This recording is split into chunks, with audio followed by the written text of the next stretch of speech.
Ever wonder why your relationship issues and problems don't get resolved? They only seem to get recycled again and again and again. Want to know what you can do about it? Hi, my name is Paul Sterling. I work with something called the Magic Relationship Method, where I teach compassionate communication tools for couples.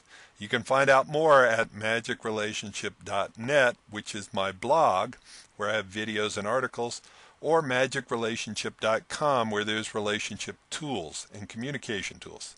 So let's dive into today's video.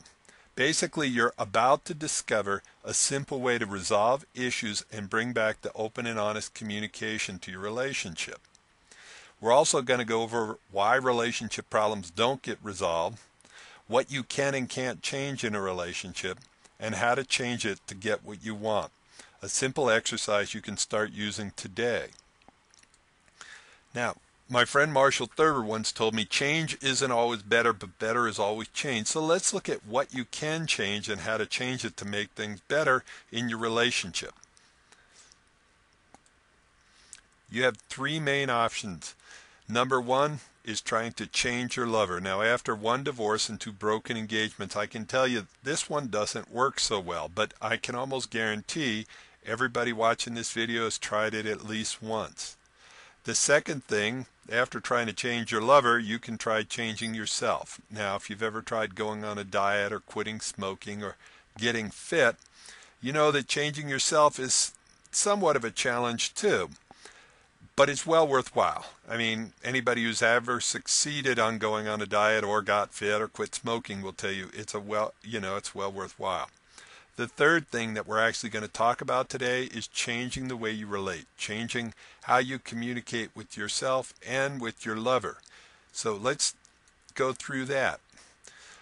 A problem clearly defined is a problem half solved.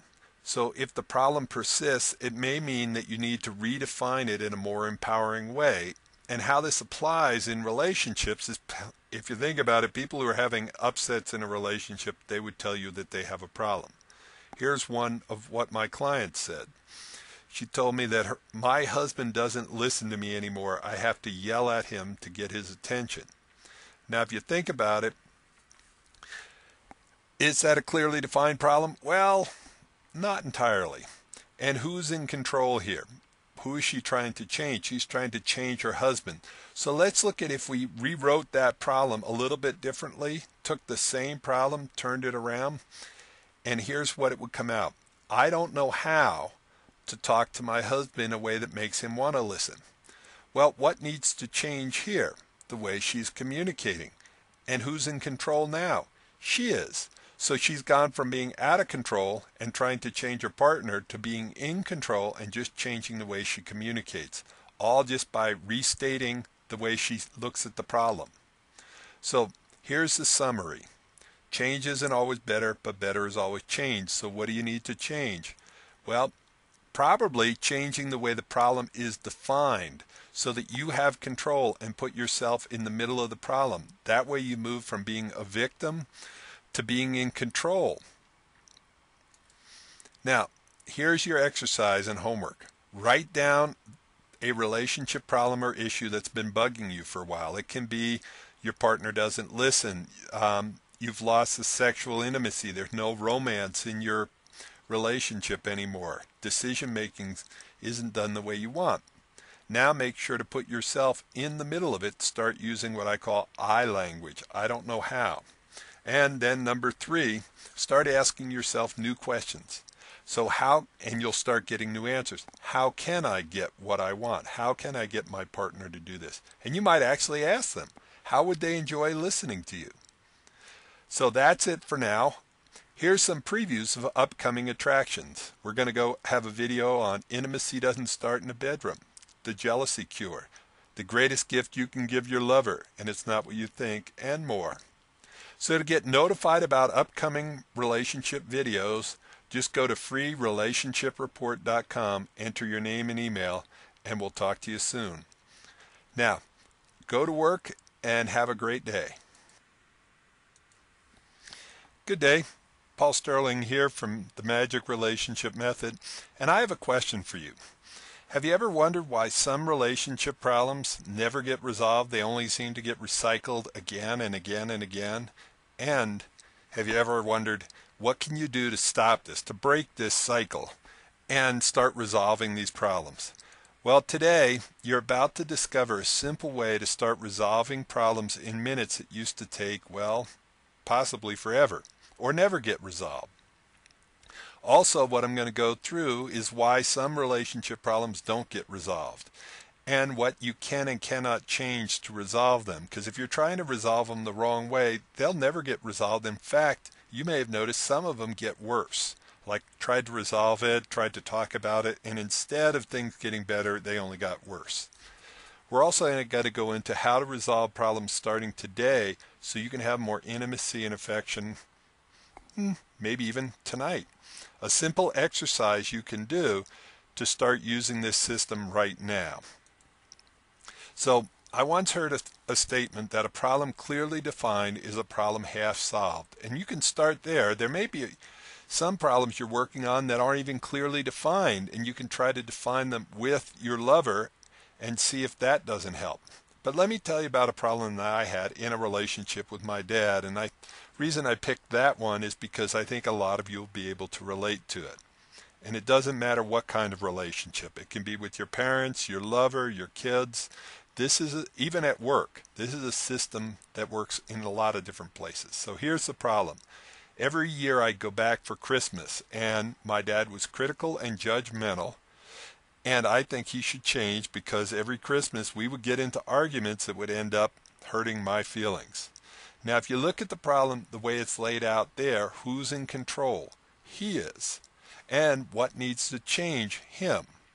So let's take a look at what are the three main options we have for things to change in a relationship. Now, the first thing people try to change is they try to change the other person, like me trying to change my dad. Well, how did that work? It didn't work at all. Year after year, I'd go back for Christmas. Every year, I would expect him to be different. You know, there's this expression, insanity's doing the same thing over and over, expecting a different result. Well, I kept going back expecting my dad to change, and he didn't. The second thing we can change is changing ourselves. Now, this is definitely a step in the right direction, but it's not that easy. Think about the last time you went on a diet, tried to quit smoking, get fit. It's a little bit more difficult. So the third thing we can change is we can change the way that we relate to other people.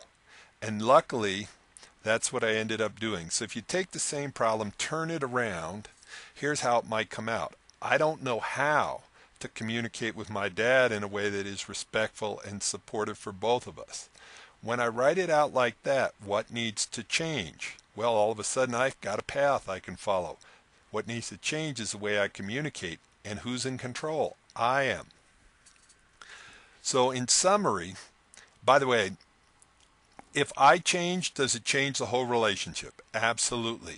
A lot of people say it takes two people to change a relationship. It doesn't. It only takes one person to change it.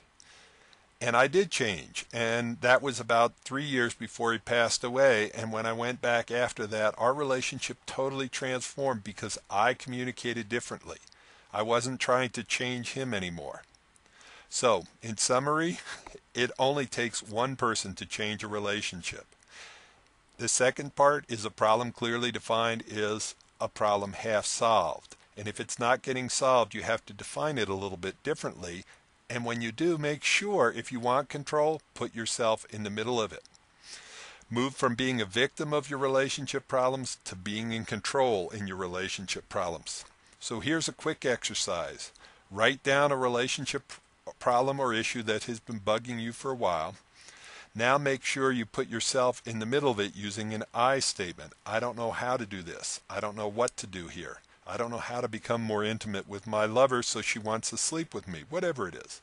And now start asking yourself new questions. How can I communicate with my dad differently?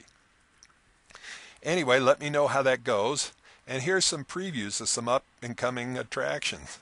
We're going to be doing a video on intimacy. It doesn't start in the bedroom. Also one on the jealousy cure. That's a key one for relationships. We're going to also cover the greatest gift you can give your lover. Hint, it's not what you think, and it doesn't happen in the bedroom.